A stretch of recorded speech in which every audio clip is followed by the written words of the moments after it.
We've got board members, Dr. Orth from Abington, Mr. Crisco, who's from at large. We got Mr. Smith at large. We have Mr. Gibson, who's Petsworth. We have Mr. Nicosia, who's Ware. We have Mr. Baines. We have Maria Calloway with staff. We have Carol Steele. We have Ms. Cronin. And we have Mr. Wright. And I'm Chris Hudson. What we'd like to do tonight, if you have any questions, come up to the mic. You can ask general questions or you can ask questions direct to an individual. And just keep everything cordial and we'll go from there. That's right. All right, come on up, whoever wants to ask questions.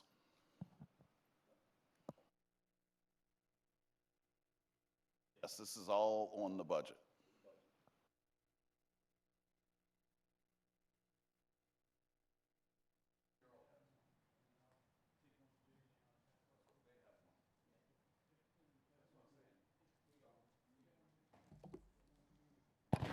And as usual, state your name and magisterial district. Catherine Carter, Abington District. I have several questions. How can you have budget planning meetings to discuss how you're going to spend the people's money who have an account in this county, their taxpayer money, that the people are the source of political power, and you all are trustees and servants of what we have entrusted to you? How can you have meetings with no public input to spend our money? Then the next question I have is a matter of trust. You, Mr. Gibson in particular, implied we should trust the school board. We have a chairman that, according to a judge, was party to a meeting in December 14th, 2022, in which he said 3 times on the stand when asked by his defense attorney, prosecutor, and the judge, did that meeting meet FOIA standards? Oh, yes, it was within standards of FOIA. Ms. Carter, we need to bring it to the budget for this year. No, I need to give, no. Okay, well, let's go with your first. Constitutional right. Okay, let's go with your first question. There haven't been a meeting for the budget. Okay, my question is, how can we trust the school board chairman that perjured himself 3 times on the stand? Your first question was, we're having meetings that the public can't make comments. We have not had a budget meeting or any other meeting that we haven't had citizen comment, even tonight. Okay. Now, your second question, I haven't heard a question. I need to comment on what you just said. Comment. About a year ago, Mr. Gibson told the people when they came to the 4th meeting concerning a tax raise, hey, what are you now just showing up for? We've had 4 meetings on this. Well, the next time when you meet and you decide to spend the money, you will have 4 meetings and only 1 in which the people could give comment. Maybe that. If I may respond to your question, and first of all, what you're saying is not accurate. I've never said in any budget meeting, why are you people here? I welcome input from the public at all times. So I think you need to go back and watch those meetings because I never said that. Regarding my statement the other night about trusting the school board, there was a request by the school board to consider that if there was savings in their budget, that they would be permitted to use those funds for capital improvement projects up to $500,000.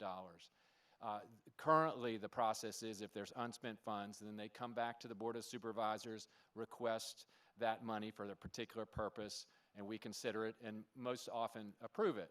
I thought that process in some situations might be a little inefficient because it would save time if they could appropriate that money for needed purposes for the school.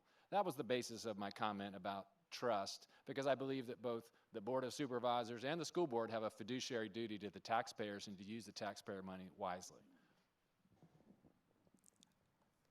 All right, but the point is, the people form the government, not the reverse. They are the basis and foundation of government. That's in the preamble of the Bill of Rights.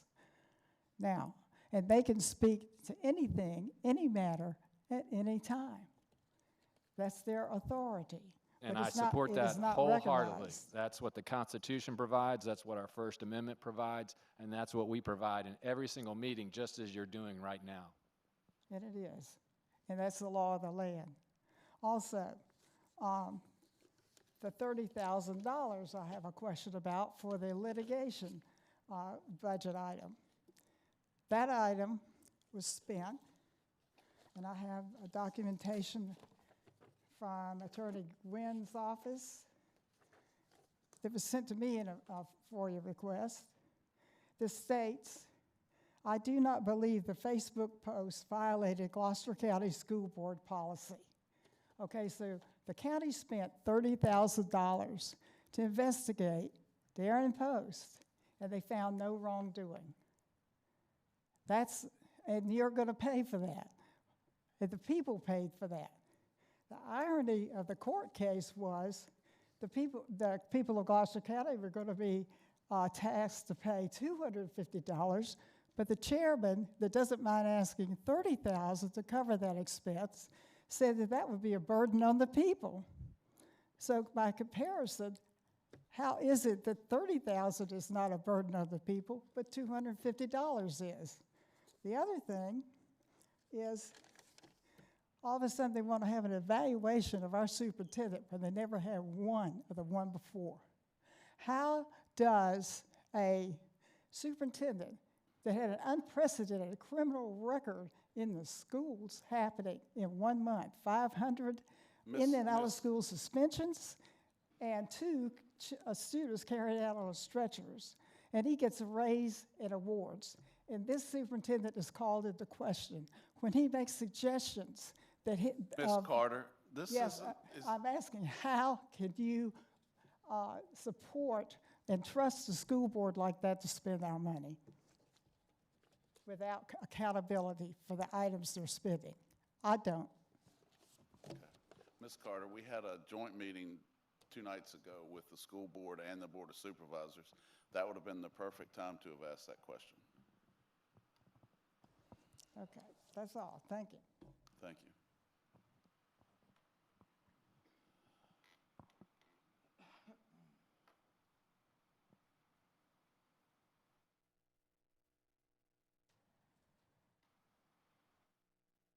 All right, who else would like to come up and ask a question, make a comment? You can come up front.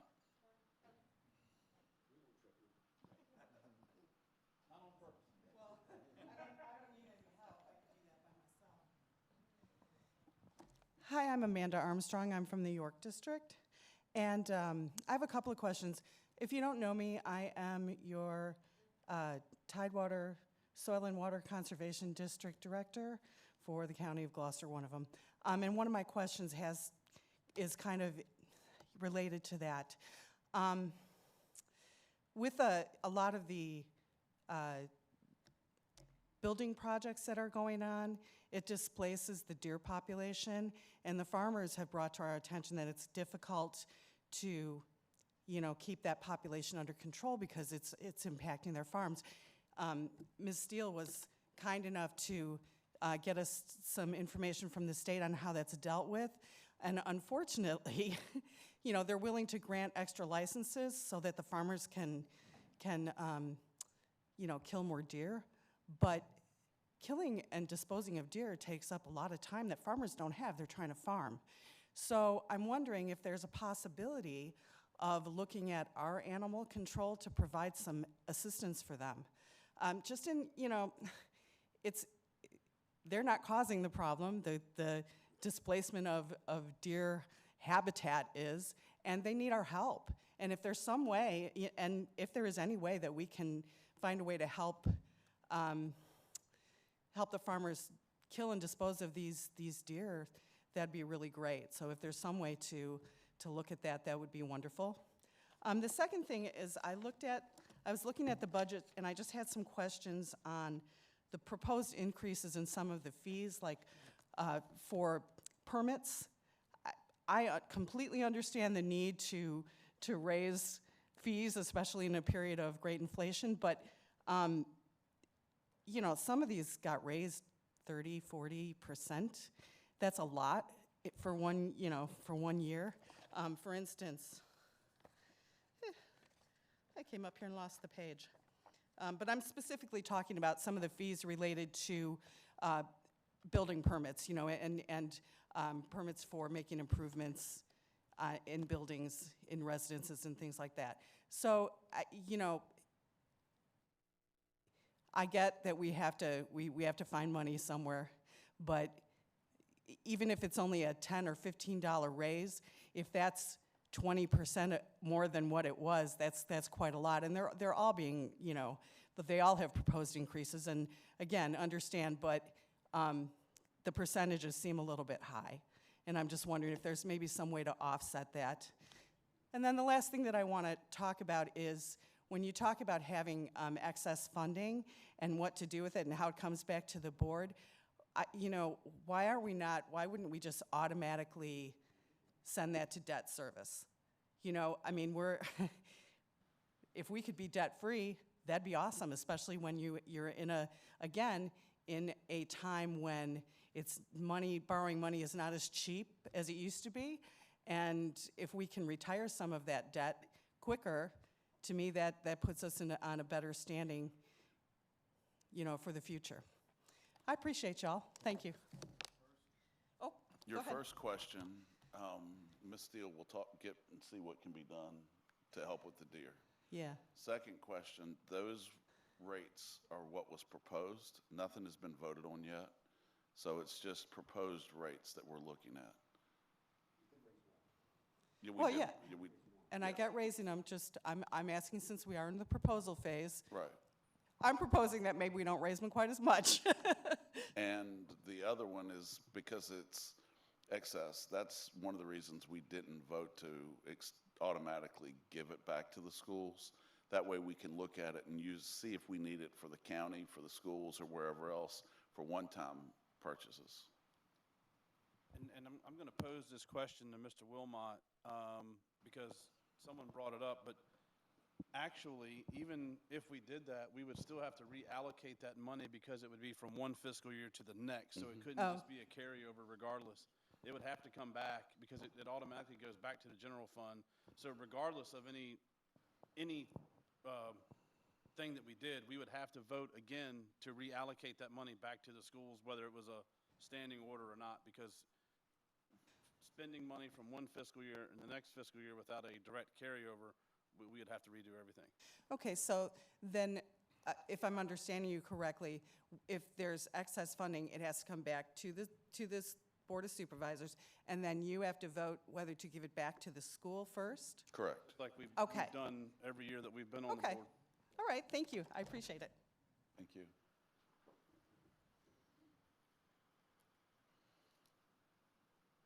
Who else would like to come up and speak?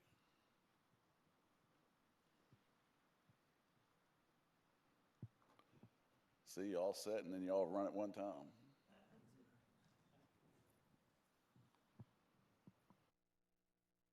Good evening, everyone. My name is David Jones. I am from the Gloucester Point District. First off, I wanted to thank you all for what you are doing, and especially this time of year, I know it's very busy with budgets and finances, and I wanted to let you know that you are all in my prayers during this very trying time, I'm sure. My question is about funding for our emergency services, especially Gloucester, the Gloucester Fire and Rescue.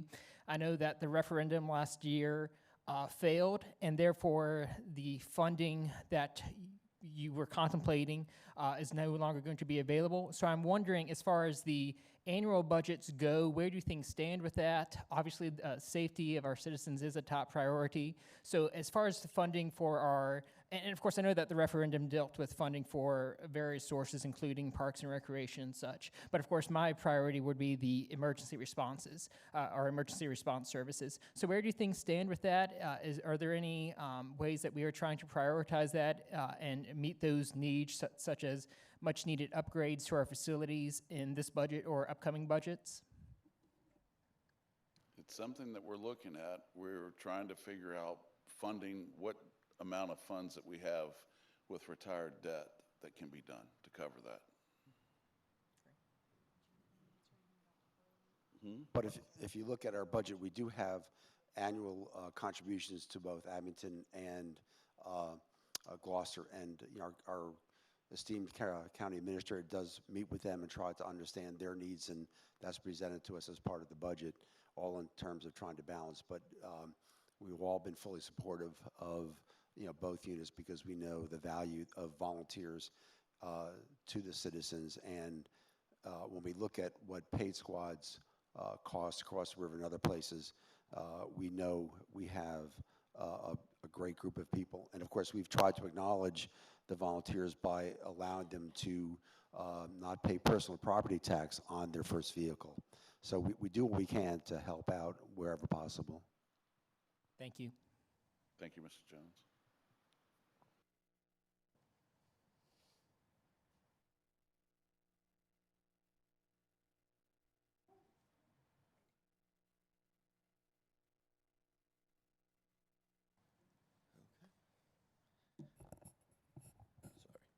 I'm Brian Dodier. I'm in the Abington district. I'm also a teacher at Peasley Middle School, and I'm the GEA president. I was looking at the budget and the proposal for level funding, but I was also looking at the risk review. And my concern is that with level funding, that we're not going to be able to address the risk review problem, where we are losing employees and not being able to replace them. And level funding doesn't seem to have any plan to address that issue. So is there something that is planned to help address leaving professionals, losing professionals, with level funding in place?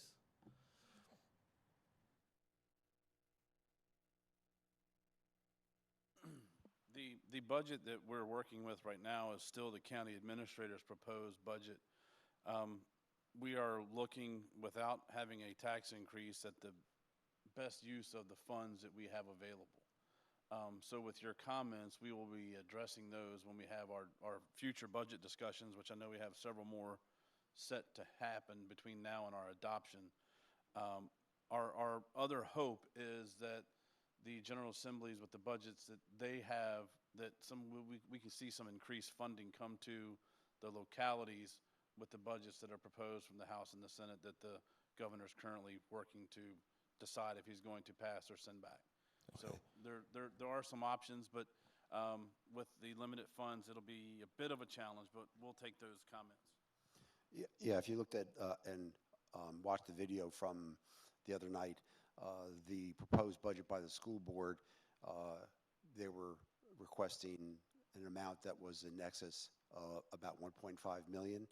And we do have time to look at that carefully, because it includes elements of the budget that I think are appropriate. We have a county administrator and a superintendent that work very closely together to figure out how we can cut that shortfall to zero. We know that there are things that the school board wants, and we're doing everything we can to help where we can. There won't be a tax increase because we've already advertised the tax rate at current 58.3, so there's not going to be a tax increase. But between now and, as Mr. Crisco said, there may be opportunities to see additional funding coming to the schools, or to the schools or county. But guarantee we are going to be looking very carefully at how we can eliminate that shortfall and give the schools what they need. It's a tough budget. We're all concerned that inflation is still here with us. We know that while the schools have a significant insurance uptick in their budget, and they're putting some of that cost on the teachers, we just can't get around that. But we're going to do our best, given what we heard the other night. Okay. I guess kind of a follow-up question with that is that with state funding probably going to increase, because both the governor and the House have proposed an increase, so there will probably be an increase in school funding. The amount will vary depending on which side proposal is passed, or what kind of compromise they come to. In the past, when teacher pay raises have been recommended by the state, they've always put it out as we're going to fund 3% if the locality matches that, and typically we don't match that. So, like, for example, this year in December, I got a bonus of $300, but there was an option to match it for 1%, which would have meant about $1,000 spread out over the year, but it wasn't matched. So if the state is going to do things like that, do we have a plan where we could have funds set aside to come up and match that? Just, the schools didn't ask the board to match that amount last year. Right, The one in I December. brought it up because when I brought it up to the school board, or when I last spoke to the school board earlier this month, and I asked them, and I said it was an odd ask. For the teachers, the stress on the teachers is usually coming from the fact that we've been dealing with attrition for so long, where if we, lose a teacher, we don't necessarily replace that teacher. And so the duties don't get spread out evenly. We're getting more and more things to do and less time to do it. So I asked if we could have more teachers, and that wasn't something that they had planned on. So when I say that, can we get I'm asking basically, can we get a raise because we're doing more and we're basically getting less? That's where I'm coming from, that position. I believe currently we have a 3% increase included in both. So we're Right. funding the 3%, which I don't think there's necessarily any additional raises being contemplated currently. I do know they've already locked it in for the both years of the biennium. The problem that we run into, and I say problem, that's probably not the best choice of words. The issue that we get, the challenge that we get when the state does, or we get that budget, is they give us 3% for the SOQ positions. Right. And as Mr. Anderson knows, and you as a teacher know, we have a lot more people in our schools than are just SOQ funded positions. So we take up theirs, plus then everyone else who doesn't fall under our SOQ number, there's no match coming from the state from. So we're trying to keep everybody that we employ at the same pay rate increase. So that provides us a challenge. But I think as of right now, I don't think there's any extra money being contemplated as far as a raise goes. It would be extra money going as far as operational expenses would go for the schools. Right. Just to add, I think both the schools and the county know the value of each and every individual for the schools and county. They're all valuable, and that's why, when the raises are contemplated, they're contemplated for everyone, because you can't run a school without the custodians, you can't run without the teachers' aides. Everyone is incredibly valuable. So we value those people very much, and we do what we can. I know the school does what they can to retain these valuable people because of their experience and their dedication to the schools and the county. Well, thank you for that. I guess going back to a previous thing that I heard, it was the increase in health insurance. So when we get a 3% raise, if our health insurance comes up and inflation is going up, do we truly get a raise becomes the question for the teachers. And when you're saying we're losing, going back to my original part of my question, when we're losing teachers because of the risk things that were listed in the budget proposal, if we get a 3% raise and our health insurance premiums rise and inflation rises, teachers are going to be looking at that, especially the ones that were in risk of leaving, the older teachers, the more experienced teachers who are looking for those last 3 years so that they can retire with more money, and those younger teachers who have more opportunities because they're more mobile at this point. Those are the more vulnerable teachers that we're losing. Is there anything that we can do, I guess is what I'm asking, to address that when we're looking at our budgets? And I know I'm asking a lot in that, but I'm just saying, if we give it thought, I'm sure there's something that could be thought up to be done about it. I mean, and I'll answer not that. necessarily think phrased that- as a question, I yeah, understand, yeah, but every year, it's my understanding that they look at the health insurance issues, and I'm assuming we look at different programs that, and Ms. Steele, you can correct me if I'm incorrect, but don't we go out and look at other groups that might offer insurance at different rates to try to get the best rate possible? Isn't that so? We don't go out for a complete bid each time, but we negotiate, and we have a consultant that, right now, we use Mark III as our consultant, and they represent the schools and the county, and we are in the process of trying to get a better arrangement there. I think on both sides, though, that part of the reason that we're both looking at increases is the claim years that we've had. I mean, you can't hide that, and in both cases, both school and county, we've had some high claims, and then also the rates just because of all the inflation. But I still am hoping that you all will not be faced with 21%. I mean, that just sounds like we got to be able to get that down. What that's going to end up being, we may not know until after the budget is adopted, and it'll have to be adjusted at that point. Okay. And I mean, this might not be a question that can be answered, or maybe it can be answered very easily.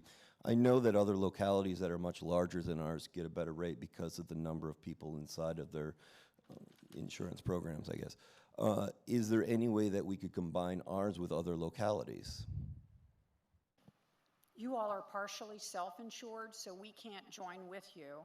And then we are all part of a pooled system for local government already. So we've tried to look at, can we go with the state? Can we go together? And under the circumstances that we're in, it would take a major change for you all to not be in the type of insurance program that you're in, and probably a whole lot of money to the side, because that changeover year would be very expensive. Okay, thank you. Thank you for your time. Thank you for what you do. Thanks a lot. Thank you.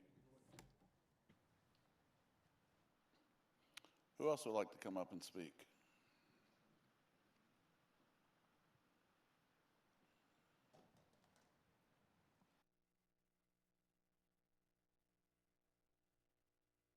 Hello, my name is Sam Sauter, and I think I'm from Abington. I'm in Ordinary Hayes. I wanted to come here to mention, I lived here all my life.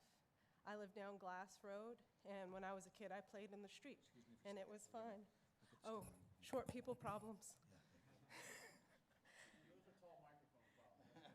I like that way. Grew up, bought my parents' house, so I'm back to living in the same place. And now, with these new neighborhoods coming up, this has turned into more of a highway than a road, something that I could walk. I don't have the ability to walk my dog down the road without someone trying to hit me with a car. Literally, it's run into a neighborhood, or not a neighborhood, but a driveway kind of thing. And with these new neighborhoods and stuff getting built, they're getting good concrete. I have friends that have bought houses in these neighborhoods, and it's fresh, it's good. But people are still driving down our back roads, our highways, to get to these neighborhoods. Low Ground Road, I drove my car through there, and I thought my transmission was dragging on the floor. I went and I parked next to Food Lion, and I called my husband crying, and then I found out I need new shocks. And that's what the problem was, off of Low Ground Road. And there's numerous other places I don't have to tell, we all know. So if we're literally calling all these people, please people come live in our cute little county, and put these big neighborhoods down streets, you have to admit that. It's not like they're all on 17. Why aren't we getting good concrete? Why aren't we getting good roads? And they did come through and fill the holes in some places. That stuff was gone in a week. The black rock that they just kind of put and slammed down, gone in a week. And now the roads are falling into the drainage ditches almost. They're not straight, and the concrete's starting to do that. And again, with all these big trucks, with the moving, with now all the traffic, what can we do about our streets, our roads, if you're saying there's money in the budget, because shocks cost a bunch, and if they're making these big new neighborhoods, how come they're the ones that get the good concrete? The roads are repaired by VDOT. I believe it. We don't have money in the budget for the roads. That's, VDOT covers that. There's So, nothing Gloucester County has anything to do with the roads? no, ma'am. I know that's not the answer you want to hear. I'm surprised. Okay. Thank you, gentlemen. Have a Well, good day. but there is an option. If you're seeing these roads that you're traveling every day that have an issue, VDOT has a phone number, 1-800, I think it's FOR Road, 4 Road. You call that number and you report it. And typically someone gets out there within a day or two to investigate, and then they try to figure out a solution. Most of the neighborhoods that are being built now, they get the sidewalks, that's part of the development process. I don't know if we actually require sidewalks in all of the neighborhoods anymore. But again, most of the sidewalks that would be put in on like a Oh, I'm VDOT. not talking about sidewalks, Oh, not you're at talking all. about the roadways, I'm talking okay. about the roads themselves, they're Yeah, falling in. yeah, those are VDOT issues. And And if you VDOT can have a look at it. constant issue, if you reach out to one of us, we can get with Mr. McKnight, who is our residency director, and direct him your way as well. Can you tell me who to reach out to? Give me a name or a But you can call the Way or- 1-800-4 Road, Okay. FOR Road, and they will have a prompt in there, and you can leave a message, and someone will get out and take a look. okay. And they will hear it, and it comes back to the local division. Yeah, and your problem is not unique. You know, we're getting more and more calls from people who express the same concerns you have of using back roads to get to the main road and the roads having more holes. And, you know, we do what we can to support the citizens. And as Mr. Crisco said, you know, call that number, they can fix the holes. If there are other problems regarding drainage, and it's significant, you know, we could alert, or you could alert VDOT, or we could alert VDOT. You know, they do come along and try to, you know, clean out the dishes, but it's a never-ending battle. And they just, as you know, they don't have a lot of money, and they've already cutting 17 to a few times a year, and we get people complaining, why don't they cut more? Well, they tell us they don't cut more because they don't have any money. So, you know, the roads are becoming an issue, and it's even particularly bad. We get a lot of calls from people that live on private roads, and, you know, we'd like to help, but we can't help people that live on private roads. So it's, yeah, we understand the frustrations of people. We do what we With all can. the extra cars that are going Oh, down yeah, right now. yeah. Because there's tons of neighborhoods at the end of all Yeah, these and a lot of places. neighborhoods are built where people can go through other neighborhoods to get to 17, and those roads get heavily used and more holes. And all VDOT does is put the little hole, you know, blacktop in the holes, and they're gone in a couple weeks. You know, the roads, we do have roads that are targeted for major asphalting, but they're very limited because of the cost to actually asphalt portions of the roads. So, yeah, it's, you know, we understand the concern. And As long as someone else other than me knows it's oh, going yeah. on, is Oh, listen, getting annoyed. I got more emails in the last couple weeks about people expressing concerns about road conditions, speeding, you name it. And people are, yeah, there are people that are not really nice on the roads anymore. They just take advantage of, you know, they want to get home soon. It's really serious. If it's a straight shot, they keep going. Yeah. And ma'am, we don't want you to think that we don't want you to contact us.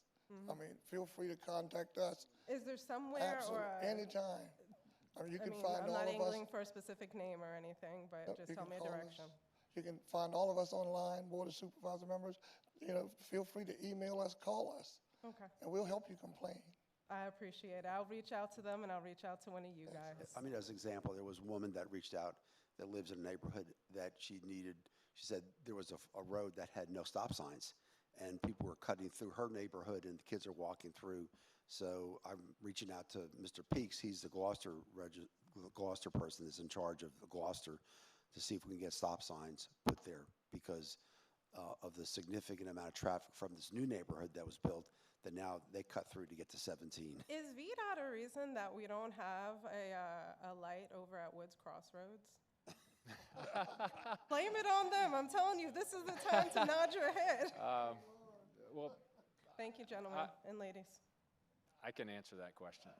Nod or wink, which Well, one? I represent the Petsworth District where Woods Crossroads is, and this could be an hour-long conversation, but VDOT has made a decision to pursue an R cut rather than a traffic light. I believe my position, and I believe the vast majority of my constituents want the traffic light. It's quicker, it's cheaper, it works at just about every other intersection in Gloucester, and the R-Cut, we're gonna have to wait for years to get it built, and it's gonna cost 3 or 4 times as much. So I continue to work on that issue. And just to your other point, please reach out to us, please call, email, because if we can't, we generally can't individually solve a problem, but we can put you in touch with the right That's person. what I'm talking about. Just point me in the right direction, and that Your, helps a lot. your board member should be Philip Bazzani. Come again? Your board rep should be Phil Bazzani. Phil Bazzani. Okay, I'll write it down when I get to the thing. Sir? Low Down ground. Glass, Ordinary, that area. Bazzani. Okay, I'll go look that one up online. That's what I said. Okay, thank you. Thank you. Yes. We've got a correction here. If you call county administrator, or you call Mr. Baines. Thank you very much for the help. I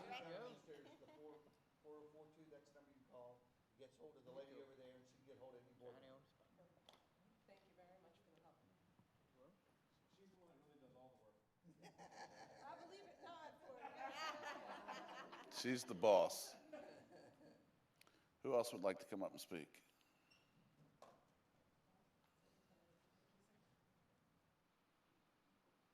Come on now, you're all here. Somebody come up and speak.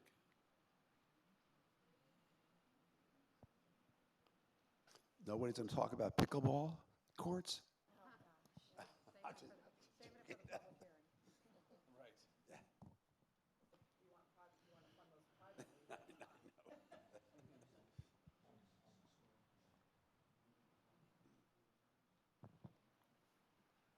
Come on now, it's only been 40 minutes. Are you that tired?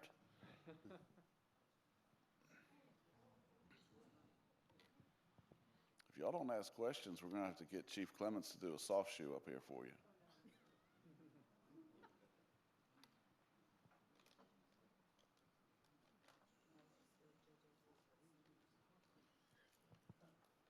All right, anybody else?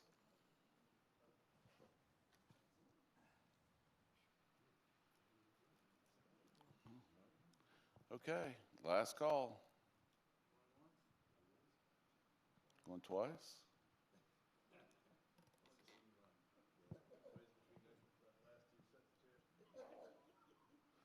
All right, well, we'll close out the meeting tonight. I appreciate everybody that came and everybody that had questions. Like we've said, we're continue to work on the budget. We don't have a meeting Tuesday. We have a meeting, our next meeting is the following Tuesday. Next Wednesday. That's right. I was sitting there thinking about the regular meeting, but then our next regular meeting is a week and a half from tonight.